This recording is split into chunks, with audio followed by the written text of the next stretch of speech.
Welcome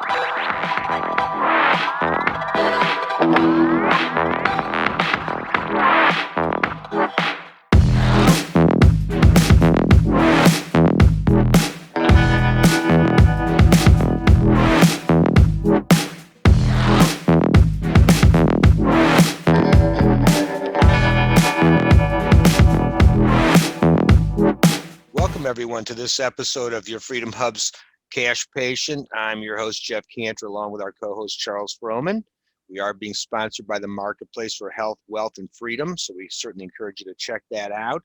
It is the disruptors intersection, which is important because we're trying to move things forward, and we can't do it without your help as well, so we're certainly glad you're here. As you've probably figured out, there's a problem, and it's pretty obvious, and we've never been able to figure out how to get around it, and really that's the objective of our event and show invariably, is to try to figure out how to get around this hurdle that's killing the whole industry for all of us. Both sides of the equation, the patient's getting creamed and so is the doctor, and we're the two most important people in the equation, and we're the ones getting the short end of the stick. And then we're getting all kinds of crazy information, and you don't know who to pay attention to, and that's not good. And what we're trying to also do to facilitate this is participate in mechanisms, as we're talking to people as an example today, but to engage in mechanisms that improve and make this a better reality. And here we're using this award-winning app that allows you to connect directly with doctors and pay cash. And the doctor gets to create their own pricing structure. They're not dictated by Medicare or somebody else what they're allowed to get paid. So it's very good. And we have a special website set up for that purpose. And again, you're going to want to visit the main website. This is 2 domains to the exact same place. And on that note, let's take a shift over there and take a quick peek. So when you come over to the main website, you'll notice there's a lot of great drop downs. You certainly want to explore these. Under the home one, you'll notice there's webinars, and then very importantly, continuing the conversation, because like today is a good example. When the conversation is over, you're motivated to take the next steps, and that's where you find out about those next steps, is to come to the continuing the conversation area. And here's where you get a chance to connect with speakers that we've had in the past and learn about what they're up to and get engaged with them in many different ways.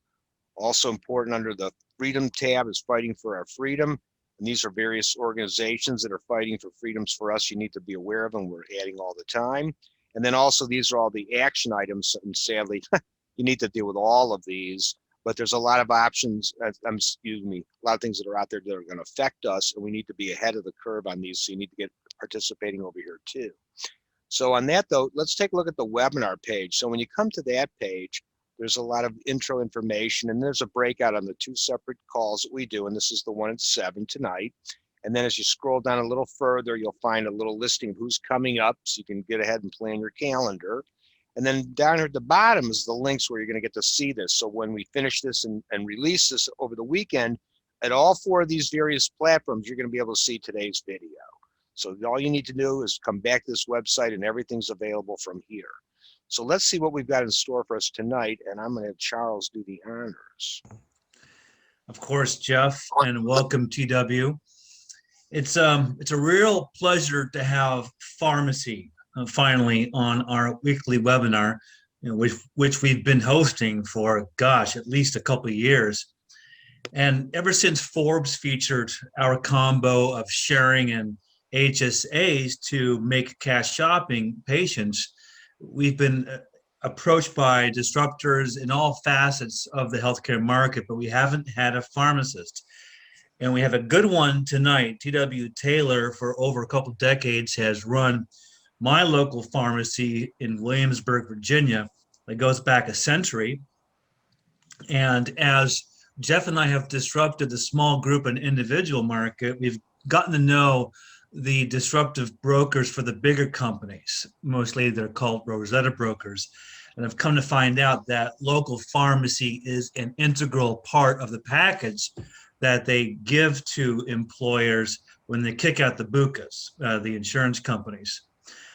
And personally, as we've created cash shopping patients to bring innovation to the market, it's always been a thought of mine that if pharmacists are important, going back, there's a pharmacy that's been in operation since the 1400s in Estonia, I discovered in researching for this event.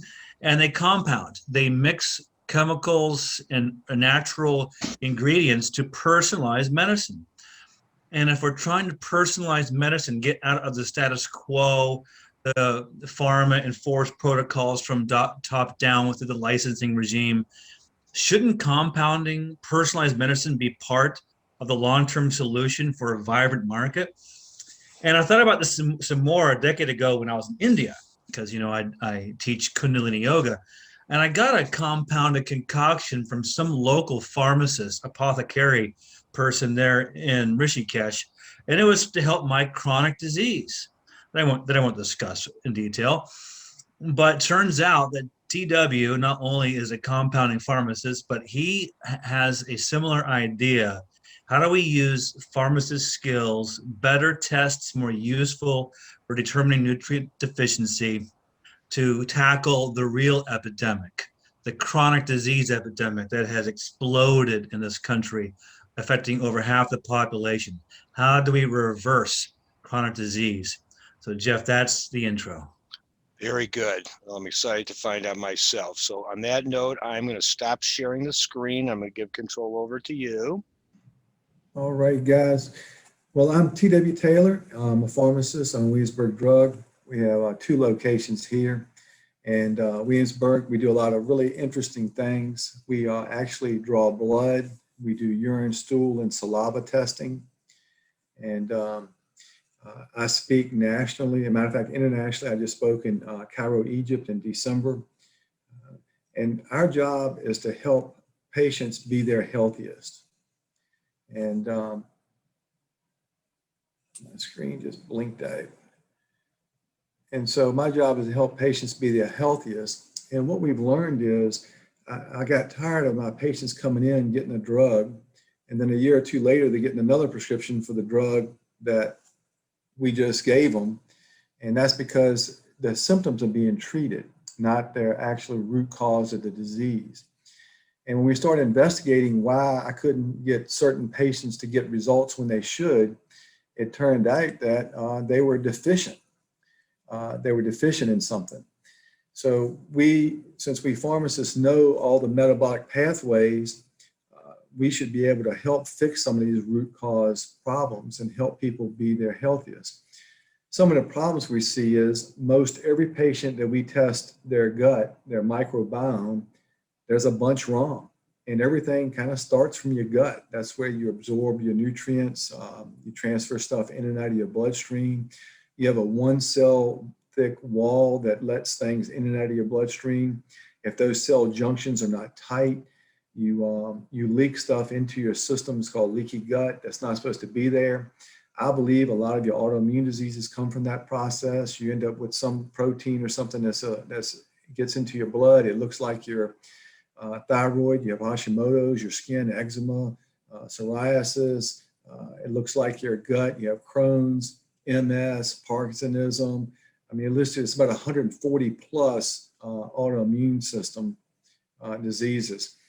And so one of the primary ways is that way. You can also get it from low-grade infections, heavy metal toxicity and some other things. The average American takes in about 14 pounds of toxins a year. Most of the toxins are lipophilic. They stick in the cell walls. And that's why we try to do some cleanses. As far as like your diet, wheat has 9 times more gluten in it than it did 50 years ago. It's pulverized to where almost all the nutritional value is taken out of it. And then as that process has happened, you're not getting the nutritional molecules that you need for these metabolic pathways to work. And your body does workarounds until it can't. And that's when you end up with more diseases. And we're going to discuss that tonight. Anytime in this conversation, if anybody has a question, please ask. This really should be an open dialogue.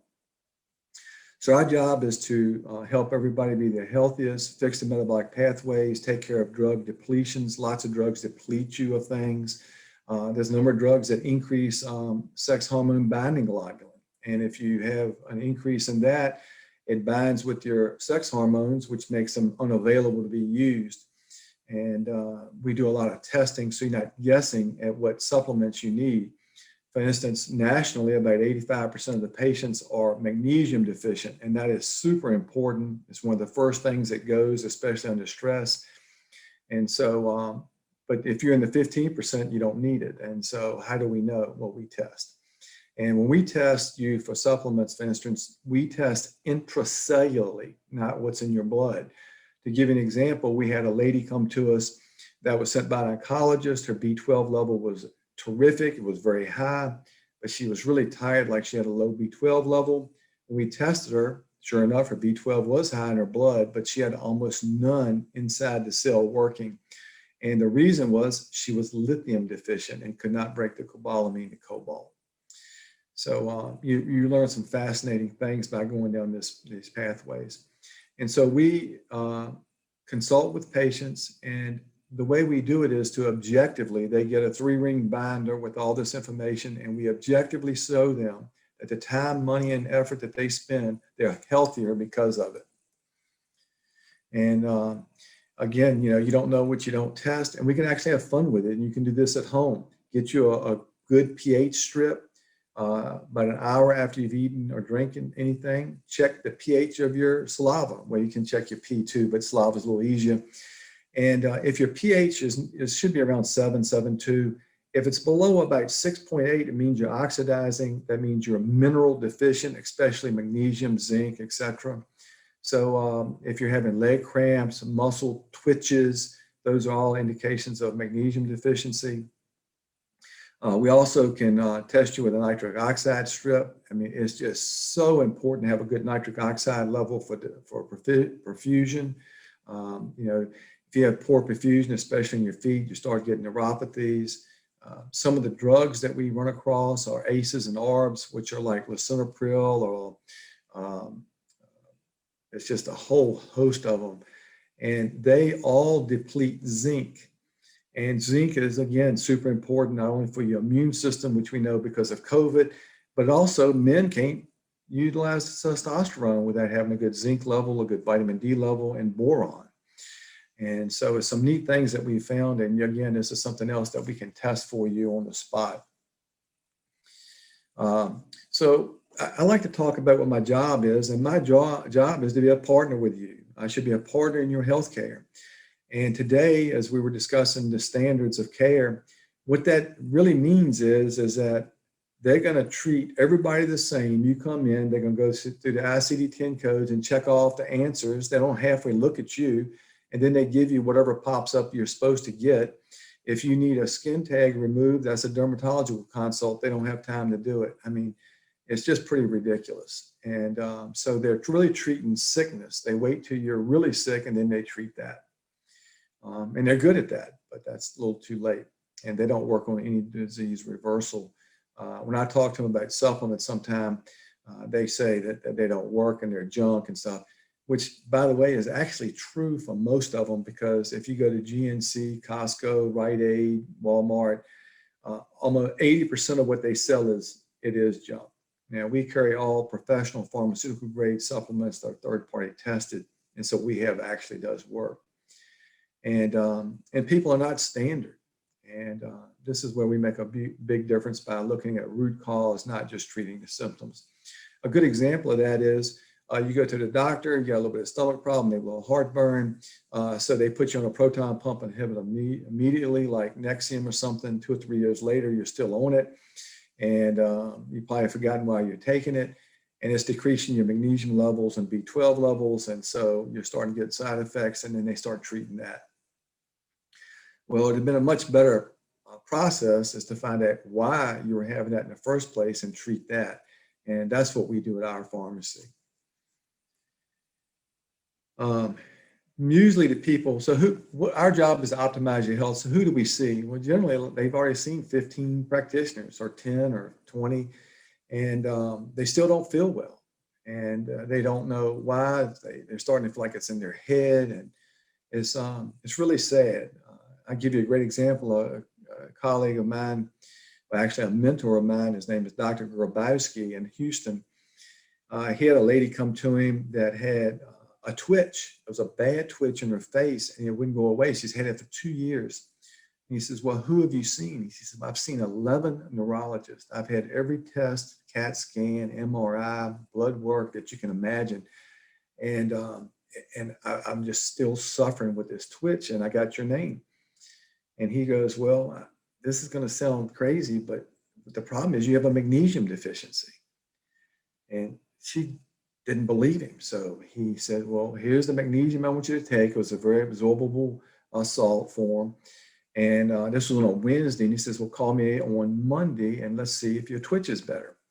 So the lady calls him on Saturday because her twitch was gone the first time in 2 years.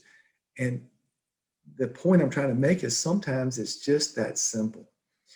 And I can give you another dozen examples like that. And it's just so sad because more than likely, if they did do a magnesium level on it, they did a blood level, which only 1% of your magnesium is in your blood, 99% is in the cells. So they didn't test anything when they tested it.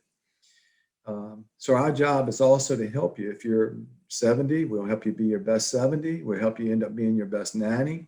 So your body will have the tools it needs to grow as you age, to grow as good as you possibly can. If you have stage 3 lung cancer, which we have people coming in with cancer all the time, we want to give them their body all the tools it needs and chances for them to have the best outcome that we can come up with. We have patients that have hormone issues, men and women. I had a man recently that the doctor gave us a consult, sent him here for a consult. He had been giving him testosterone IM for 2 years. For a year, twice a week twice every 2 weeks for a year. And the testosterone level would not go up even though he had increased the dose. And he didn't understand why he kept giving testosterone, but it didn't work. When we tested him, he was zinc deficient, vitamin D deficient, and he was aromatizing almost all of his testosterone to estrogen, and he had a high sex hormone binding globulin, which was binding up whatever free testosterone he had. And so we started working those issues, and his testosterone shot up. We see lots of fatigue and inflammation. You have to remember, inflammation makes every disease state worse. You need inflammation in your body to fight insults, but you want to make sure that you limit it to that insult, because if it keeps going longer than that and you have a high CRP level, especially like homocysteine, those are really bad and will lead to disease over time. Autoimmune diseases, we mentioned before, is just off the charts, and it's because of preserved foods, our diet, leaky gut. Almost every patient that we test a microbiome has a high candida level. They have a bunch of yeast in their gut, and it's because of the sugar we eat. And the average American eats 2 to 3 pounds of sugar a week, and it's highly inflammatory. And so it's just amazing the stuff that we see when we get people to get on a lower carb diet. It's magic. That and gluten are magic. The GI, the amount of people we see with H. pylori, generally if one person in the family has it, most everybody else does as well. That artificially raises the pH of your stomach. You have to remember your stomach is made to operate at a pH of about 2 or less. If it's not operating at that, you're not digesting your food properly, and you're not absorbing the proteins and things you need. I cannot tell you how many people we see that have had their gallbladders taken out, and this is just a disaster. And generally, you can save that without taking it out. And so every patient has the opportunity to be their healthiest, and our job is to help you have all the mobility and cognitive ability you can, because that's what is going to lead to a happy, healthy life. And to do that, you have to be healthy and use natural stuff, and stay away from the middle aisles of the grocery store. So how as a pharmacist can we do all of this? Well, we know those metabolic pathways, all the biochemistry, the Krebs cycles. The Krebs cycle is how you make energy for your entire body. If you have any energy made in your body, it comes from that one process. And this is why we should own this space and why we do the consults we do. And we're in the best position. The prescriber sees a patient maybe twice a year on average. We see them about 34 times a year on average. We talk to them a lot more and more accessible. And that means we should be a partner with our patients and customers and a teammate with the prescriber so we can get back to them on ways we can help their patients and be a true teammate. And that means we see the patient 30 times more a year than a prescriber does. We're in a great position to help. I was mentioning the Krebs cycle. How many patients come in and are sick and tired of being sick and tired? The doctor may give them some B12, and that's kind of the extent of it. Here's an example of a Krebs cycle that we drew on a patient. And so this is all the nutritional molecules need in each step of that cycle to make energy. Now, this person is missing, it looks like about 7, he's deficient in 7 things and borderline deficient in 6 more. So the question is, how good is he good at making energy? And the answer is not too good. And so sure enough, this person was really fatigued all the time. And so he was thin, had a personal trainer, worked out 3 times a week, and wore a Dexcom 6 and knew his blood sugar every 5 minutes. And he told me he felt like he was doomed. So we drew his blood, found that stuff out, and we were able to help him fix most of his metabolic diseases dramatically. Here's another example of a patient. And this particular patient could not lose weight. She was 50 years old. And so when we did in this case, we did a micronutrient, intracellular micronutrient test, and these were her functional deficiencies and borderline deficiencies. You have to remember there's about 15 nutritional molecules that affect glucose metabolism. And this person, as you can see, their glucose insulin interaction was really bad. Their chromium level was terrible. Their vitamin D3 and zinc levels were poor. So not too good of a chance at losing weight. These are the nutritional molecules that you need for glucose metabolism. As you can see, there's a whole host of things your body needs. And what this shows you is your body is a big chemical factory. And if it doesn't have the tools it needs, it's just not going to operate efficiently. One thing in here is vitamin E plays a bit large role. Chromium is huge. If you see patients with like biotin and K2 deficiencies, you know they have a gut problem going in. And the physician, the patient I was telling you about was a physician, and he was deficient in 11 of these supplements. And that was what was causing this problem. I wanted to show you this slide because about 40% of the populations have an MTHFR problem, which means they have 1 or 2 SNPs on their genes that cause them not to be able to methylate their vitamins. And so folic acid has to be turned into L-methylfolate to be able to be used in the body. And I gave you a little short diagram here, but it goes through about 15 processes to go from folic acid to L-methylfolate. If you're MTHFR, you can be what's called homoheterozygous on 1 or both of the SNPs. And depending on how much of that is, you can be anywhere from maybe 20% to 80% not able to methylate. And I had a nurse practitioner that I knew that was trying to get pregnant, could not be pregnant. I was wondering if she was MTHFR. We tested her. She was actually homozygous on both SNPs. And we gave her methylated vitamins. She was pregnant in 2 months. And by giving her methylated vitamins, when she delivers her kids, it will protect them for 2 generations from being MTHFR. It gives you the power of the stuff that we're able to do. So when we give you a consult, you don't leave with us telling you a few things and you moving on. Like I said, you get a 3-ring binder. And like, for instance, in this particular case, this cardiometabolic micronutrient test, I pulled out a section of it to show you the depth we go to and let you know what all these nutrients are and what they meant to this person, why they were having trouble, processing their glucose.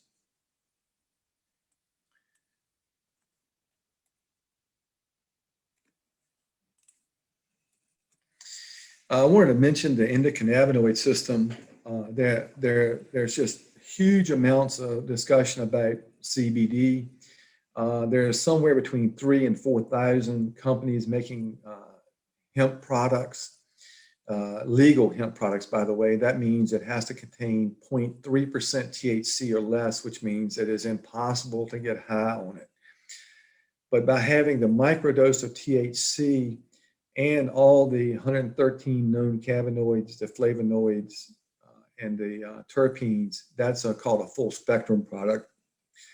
And that works really well. Your endocannabinoid system was discovered by Dr. Raphael McCollum in the 90s, and only 13% of medical schools today are even taught you have this system, which contains more receptor sites than any other system in your body. And that's why people get such a good response from using CBD products. And his quote, which I really like, is he says, "I cannot list all the physiological systems and conditions affected by cannabinoids because there are too many." And what that means is that they affect all these systems in your body. You have receptor sites in your brain, your skin, all your organs and ligaments and tissues. The only place they're not at is in the medulla, which controls autonomic function.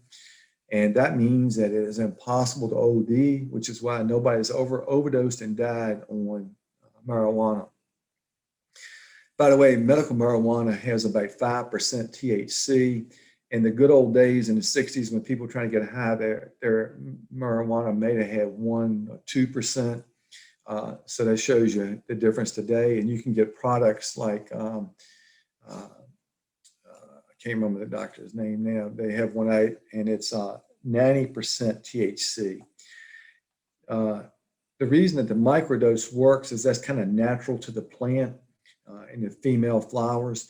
If you have a higher dose of THC, you end up with a yin-yang with the CBD. More of it causes CBD to work less, and CBD is what causes all the good stuff to happen, except for a couple things.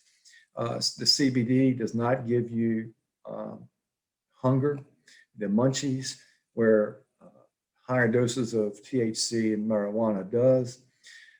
So if you want to treat hunger, that's a good choice. It does not work quite as well on nausea and vomiting as THC. And that's kind of all it does, except for one other major thing is that the higher dose THC gets you high where CBD cannot. So that's kind of the three differences. And I want to put another slide in. You have three kinds of pain. You have nerve pain, bone pain, and kind of everything else pain, which is all your organs and ligaments and tendons and stuff, skin. So if you have kind of, soft tissue pain, organs and that kind of thing, and you can treat that with, Tylenol, NSAIDs like ibuprofen, or opiates. When you treat bone pain, generally you have to use NSAIDs. There's some studies, there was a study done in Japan that you can use up to 1,500 milligrams of Celebrex a day to treat bone cancer. Then you have nerve pain.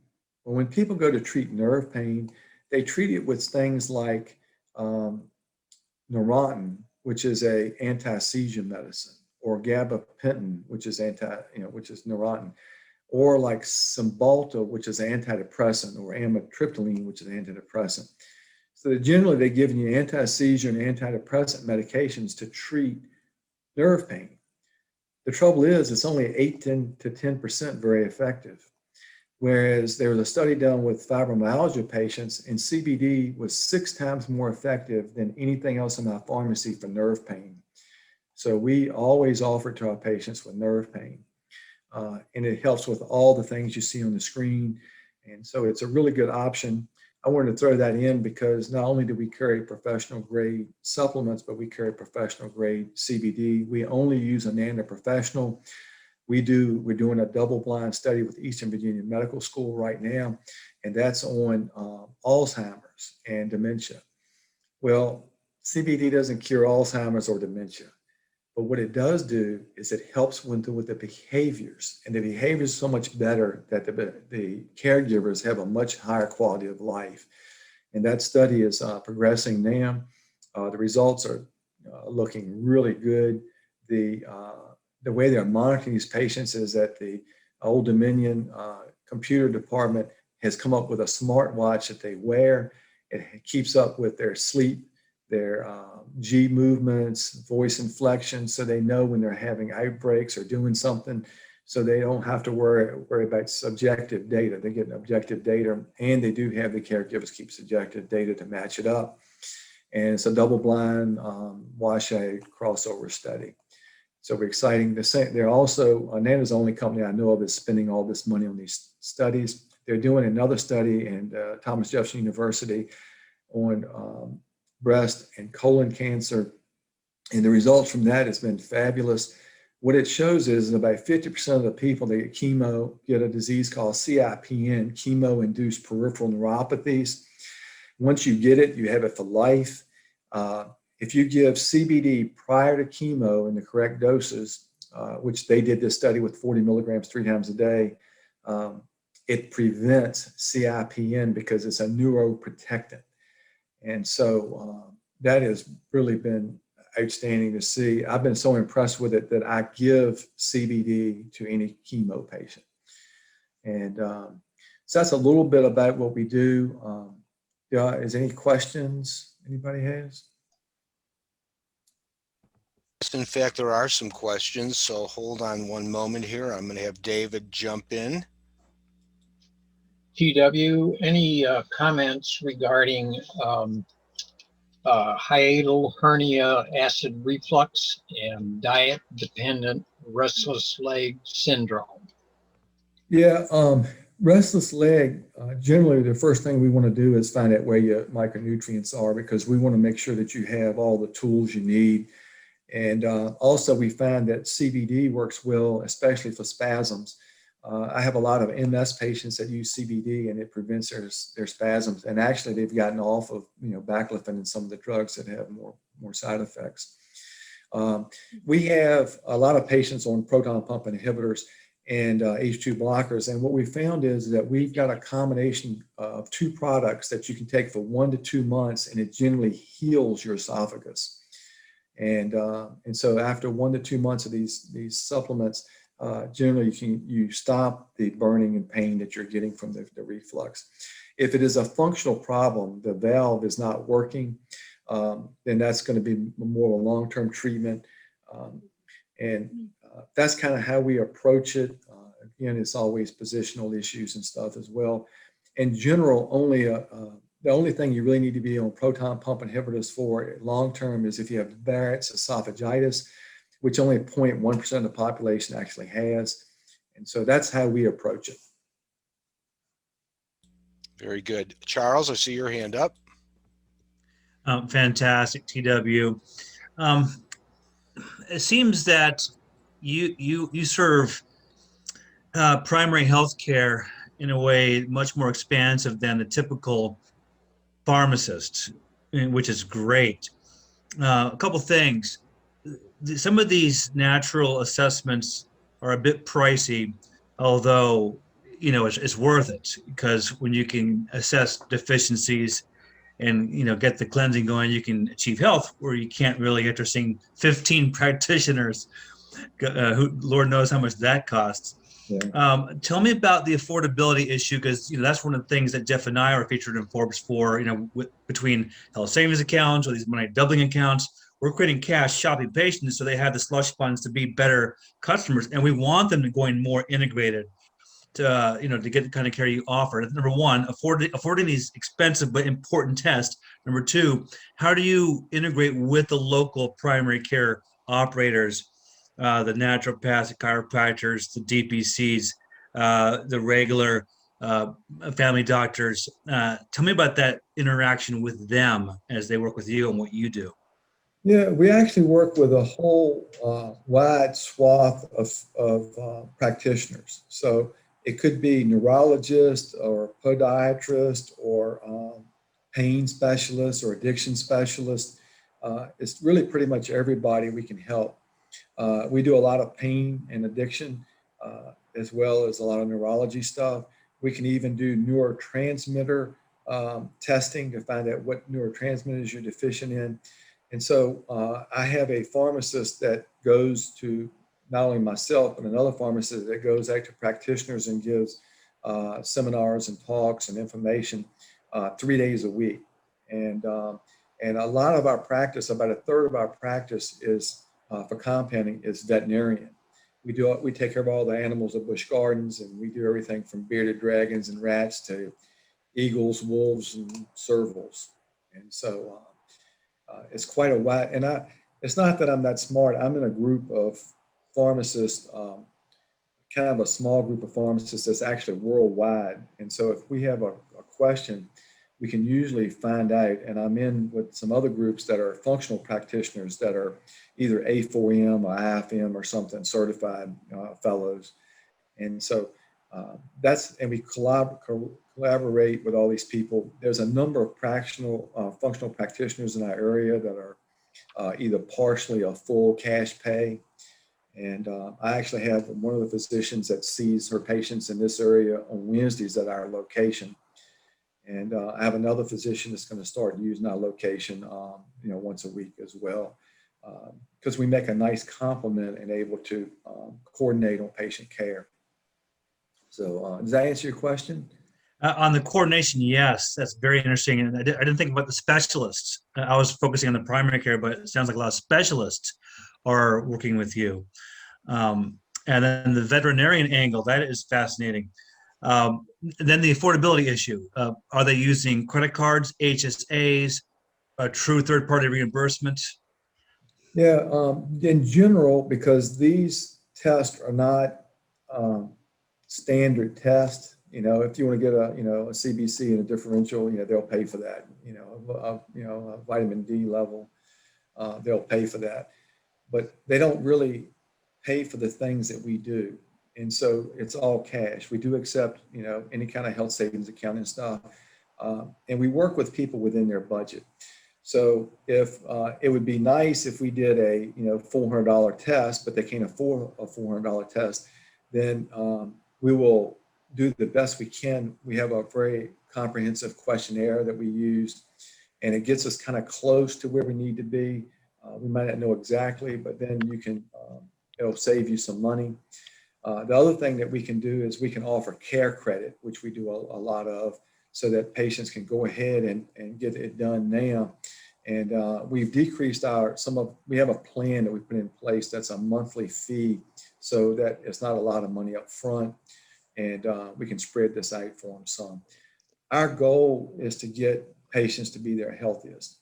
And so one of the things that I do that is very different, if you come in and you buy supplements from me or CBD or whatever it is, and you don't think that it was helpful for you, you just bring it back, I give you your money back. I'm not here to sell you stuff, I'm here to get your outcomes. And so that's the approach that we take to make sure our patients are comfortable with what we're doing. That's a big switch. Effie, I see your hand is up. Oh, hi. Hi, Dr. Taylor. Thank you for this presentation. And I'm very interested in data-driven medicine, and I'm fascinated with what you're doing. I have a question about, as far as the data that you try to assess, is that through test kits, or is that something that you collaborate with other companies and you maybe get like a little bit of a discount? Because I know these test kits, especially the microbiome kits, sometimes can get a little bit expensive. Yeah. So the other thing is, if a patient comes to you, is it a standard kind of data set that you're looking at? Are you looking at hormones and microbiome and micronutrients, or is it based on each person's clinical presentation? Wow. Perfect question. That's absolutely perfect, because that's exactly how it happens. So for instance, we use diagnostic solutions for our microbiome testing, and I think it's about $399. And so it's quite expensive, but it is probably the best test on the market. So what we do is we search out these specialized labs and try to figure out which one is the best, because not all of them are the best at everything. So we use diagnostic solutions for our microbiome testing. We use SpectraCell for intracellular micronutrients and lipoprotein sizes testing, and they give you all the little a, big B. It's just a complete test, because if you have large buoyant lipoproteins, LDL, you don't really need to be treated. They're not going to stick unless they're the small, dense ones, and you have in relationship a high CRP and especially homocysteine levels. We use Great Plains Labs. They have a really great oat test that we like. We use Great Plains a lot for toxicity testing.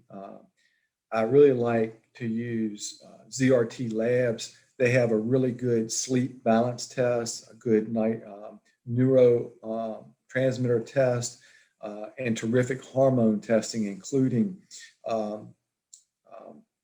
adrenal testing, because you can't get the hormone straight if you are having pregnenolone steal.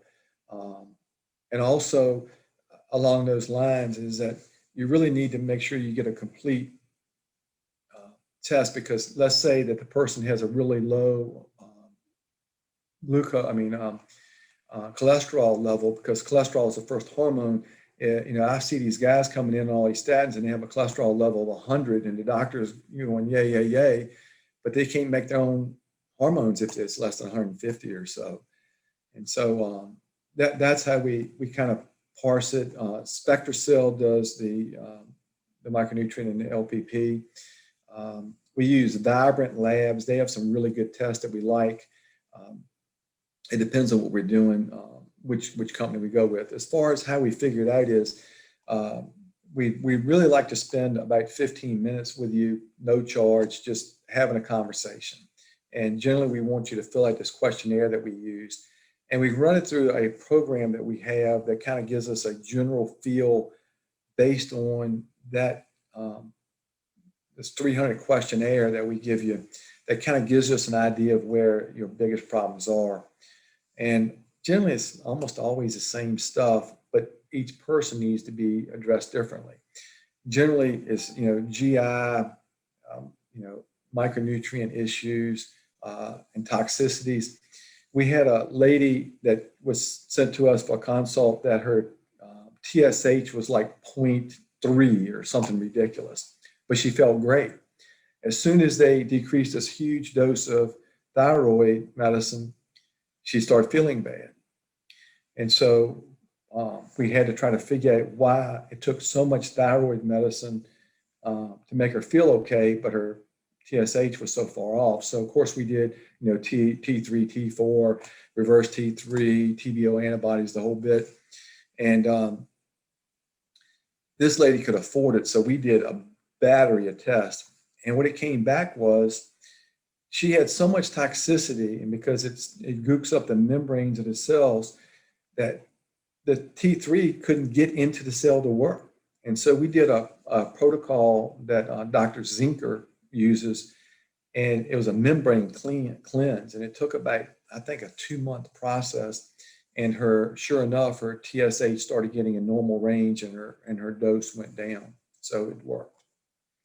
I hope I answered your question. Oh, Yes, and so the battery of tests, I want to be mindful of everybody else's questions too, and time.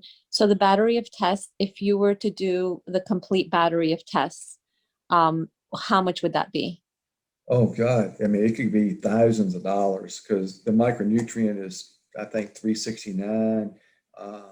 So most of the tests, some of them are not too expensive, but most everything's going to probably be $200 or more. Now I've got some that's $8 or $12 or something, but generally most of the specific tests are going to be the $200 to $400 range. But not everybody needs all of that. I was just going to say, do you need to do them all? Do you take one and that tells you, oh, we got this result, now we need to do this other one, and you step one on top of the other? Well, actually, you're 100% correct, because if you do all of the stuff at one time, it is so overwhelming for the patient, you can't give them 27 supplements to take. So what you really want to do is treat it like a boat that has some holes in it. Let's figure out what the biggest hole is. If it's your gut, let's just work on gut. And that may fix a lot of the downstream problems. And so we try to fix the biggest holes first and then work our way down. And by doing that, it's not overwhelming for the patient. You can get big results to begin with by fixing a big hole. And then And then by documenting with these objective tests that you can show that the money and the time and effort they're spending is worthwhile, rather than giving them a supplement and they go, I don't know if I felt better or not. And so that's why we do that. We even have a journal that we give to patients with CBD, for instance, so they can mark their progress, so we know what dose is optimal and it's actually a result. And I did that because I would have patients that would buy a bottle of CBD, and my policy is if it doesn't work, bring it back. So I'd have them, they would bring it back. I'd give them their money back. A week later, they're back buying it again because it was working. They just didn't realize it. And so that's some of the issues. And Dr. Reed, which does almost all my consults, we've come up with that plan over the years, because if we talk to you and you have autoimmune and 10 other things, and looks like you're gonna need micronutrient and toxicity and stuff, it's just so overwhelming to sit down and do a 3-hour consult with all that information that it's just too much.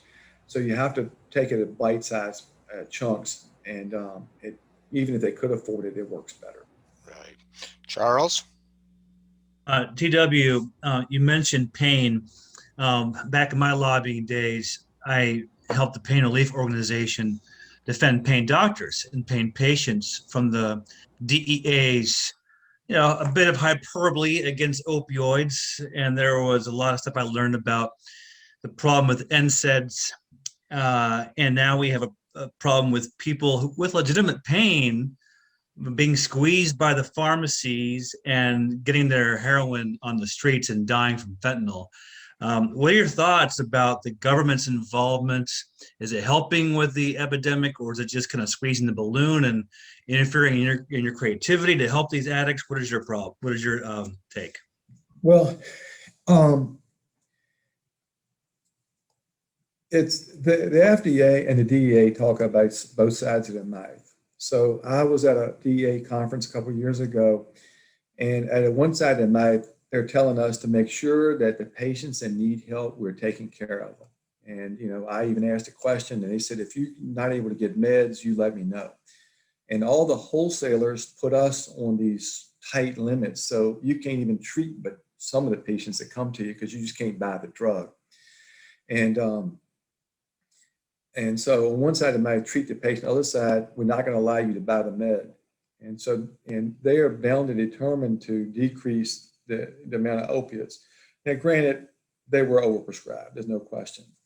The way I like to describe addiction is, because most people don't really clearly understand what addiction is. If 100 of us, let's say it's 100 of you guys on the call right now, and when you get up from this call, you trip and fall down and break your femur. So you're in terrible pain. You go to the hospital, and they turn to you and say, what are we going to give them for pain? Well, you have Tylenol, ibuprofen, and opiates. I mean, that's kind of it. Now, I'm a little creative, so I know a couple other things we can do, but that's pretty much what every hospital is going to do. And since you're in such pain, they can probably give you IV opiates. If I come back a week later and I interview all 100 people, about 85 of you are going to tell me it made my nose itch, I was constipated, and it helped my pain. But about 15 of you are going to tell me, greatest week of my life. I talked to Jesus. I can work 24 hours a day. I mean, they're just, you have tripped the dopamine trigger and they're gone. At this point, they're addicts. And not only are they addicts, they're addicts for life. And the only thing you can hope for is that they're non-practicing. So what can you do to help them? Well, first of all, they're anxious and they're depressed because they're addicts. They know it, and there's nothing they can do about it. They're going to have the want to, the draw, the desire the rest of their life. So the way to handle it is to give them something that's an alternative so they can lead a normal life. And that the choices you have are methadone and buprenorphine. And I'm going to tell you what, at that same conference, this doctor stood up and he said, I have a woman that's been on methadone for 32 years. And the question is that good medicine? And the answer is, it's great medicine, because now she's lived a full life. She's got a family and kids, and she's not in the hospital or jail chasing drugs. And so I'm a big proponent of using those things. And I also do a lot of hospice. So some creative things we can do. You can give patients CBD, which decreases their need for opiates and it increases the time of withdrawal. If you've had a patient on opiates for years, they don't take opiates to get high. They take opiates to keep from becoming dope sick and feel like they're going to die from the withdrawal symptoms. So if you give them, there's a study done that 91% of the people that took CBD at a right dose decreased their opiate use. We also, we compound a naltrexone. So I know that sounds counterintuitive because naltrexone blocks the opiate receptor sites. But if you give micro doses, when I say micro doses, I'm talking about 3 micrograms. That is 3,000th of a milligram. You give them that once a day, and it decreases tolerance and increases the period between when the dope sickness starts. So let's say you have a patient taking oxycodone 30 milligrams 4 times a day every 6 hours. And 6 hours and 30 minutes or so, they need a dose. They're starting to feel the dope sickness coming. But if you give them one of these things and the dope sickness doesn't start happening until 8 hours, well, now you just change that patient from a 4 times a day dose to a 3 times a day dose. That's huge. And then you talk about the MMR, MMEs, the morphine, equivalents. I've helped oversee some methadone clinics, and I've had patients come in and get 3,000 MME doses. So it's a 3,000 milligram morphine equivalent dose. Drink it at the window in front of you, walk out of the store, get in a car, drive to work, and work all day because they don't get high. Those days are gone. And so it's really interesting that the negative connotations is attached to this. And I don't know, hope I explained it to you. That was good. David, I saw your hand up. TW, I live in Omaha. How do I get my cash basis DPC and my allopathic neurologist to work with you or your organization regarding my hiatal hernia and restless leg issues? Yeah, so what I would do is I would just call here to our pharmacy. You can see it on the website. And the person that you want to do, she's here Tuesday through Friday, is talk to Dr. Jamie Reed. And she's a pharmacist, PharmD. And you just talk to her for a few minutes. And I would say probably 80% plus of the stuff that we do, we don't need a prescription for. Now, we do need prescriptions if you can get LDN, which every autoimmune patient should take. If we're going to use some drugs, hormones and stuff, we'll need prescriptions. But in general, we can treat a lot of it without it. And so I would suggest you call Jamie, just, have a 5 or 10, 15-minute conversation, and let's see what we can do to help you. And we generally get really good results. The problem with a lot of this is like if you're fat. Well, if you're 50 pounds overweight, you didn't get there in a month, and you're not going to get back to where you were in a month. So you got to be prepared that it's going to take time to make these transitions and get back to where you need to be. Me personally, I'm in really healthy shape. My LDL's high, but they're buoyant. And so, I got some old guy, issues, prostate, and, some little bit of osteoarthritis in my knees. But I take a whole handful of supplements, and we help patients all kinds of ways. If you're worried about your immune function, we can help you boost your immune function. We can actually test your immune function. We can give you things that if you get the COVID vaccine, that will help your body produce the maximum amount of antibodies that you can. And so that's how we approach it. Very good. Charles? Go ahead, Dave. You want to add a comment? TW, can you put your phone number in the chat? Sure. Go ahead, Charles, while he's typing away.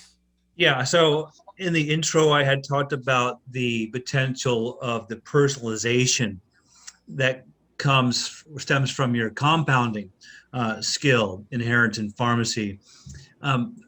Has the government allowed pharmacists to utilize compounding to your fullest potential? Tell me about the unmet potential of compounding for all these potential cures and treatments. Yeah, that is an issue for us. They keep coming up with more reasons that we can't do something. So what they'll do is they will limit chemicals we can get. So you can't get the chemicals to make the stuff because they just won't let you get them. They'll put them on a list, no compounding list. HCG was put on it this past year. They're going to take 2-deoxy-D-glucose. They're putting that on the list. So it's a lot of things that you just can't use because they do it. They also have a new program. It's called the NIOSH list. So they put all these drugs on there that has to be compounded in a special room that's so expensive. We've got one. We're nationally accredited. But it's called a USP 800 lab, which has to have negative pressure. It's monitored, exchanges there every 12 times an hour. It's pushed to the outside, so there's no, if you're making estrogens, it's a guy doing it, he doesn't grow breast and that kind of stuff. But it's getting to be ridiculous. So Klonopin is on the list, spironolactone is on the list, and so that part is getting tougher. On the other hand, we do so much good. Meniere's disease. I mean, that's another autoimmune issue. It's really hard to treat. If people are having lots of attacks, it's debilitating.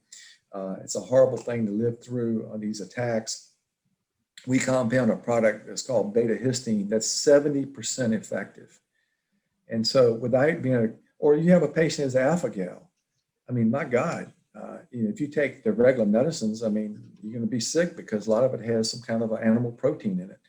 So we can compound it where it's animal protein free. So we take care of a lot of alpha-gal patients.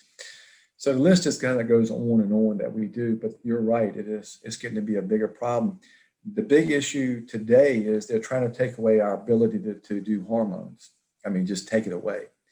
So to give you an example, you have a postmenopausal woman that's got vaginal wall thinness, of course, which means dryness. So it's painful having sex.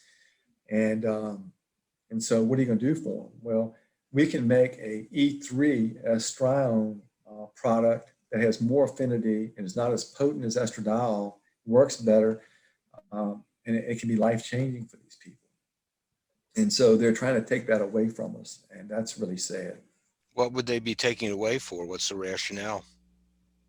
It looks like some drug manufacturers are lobbying to stop us because they're going to start making their own stuff. That's what it looks like. Sounds like what the usual suspects would be.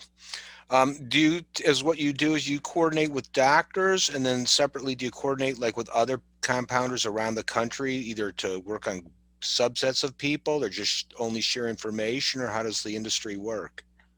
I'm actually, I was on a conference call today from 12 to 1 with what we call a concierge group of us. It's about 15 of us that meet monthly. But I'm in a group, pharmacists with a group called PCCA that's worldwide. And so we can throw out questions to the group. And you always have somebody that knows some specialty thing that nobody else does. And so you're able to really zero in by having somebody knows everything there is to know about thyroid or eczema or something, and they've tried everything underneath the sun, and so you get the benefits of all this global knowledge by being in these groups, and that's what makes it exciting. Tomorrow morning, I host a Thursday morning Zoom call from 8 to 8:30. And if y'all want to get on it, just let me know. I'll forward you the thing. And we have a subject matter expert, generally most of the time it's on a supplement. Tomorrow it's going to be on a supplement made by orthomolecular called Varicid, which is great for your immune system. And they'll explain all the reasons why. We have them talk about the products about healing your esophagus. That's a company called Biotics Research, and they have two products, HCLEs and a product called Enzyme. And if you take both of those for 1 to 2 months, it will heal your esophagus. Now, that won't fix a functional problem like a valve that won't close, but it will actually heal your esophagus. And we have people getting off of proton pump inhibitors that have been on for years. And so those are what we have on Thursday mornings. Fantastic. Well, unfortunately, we don't even have any time for any more questions. We zipped through that hour like it was 5 minutes, and that was really exciting. And it's good to see what you're doing. You got a lot of our wheels turning, I have to say. So that was great. So thanks so much for being here today. It was my pleasure, guys.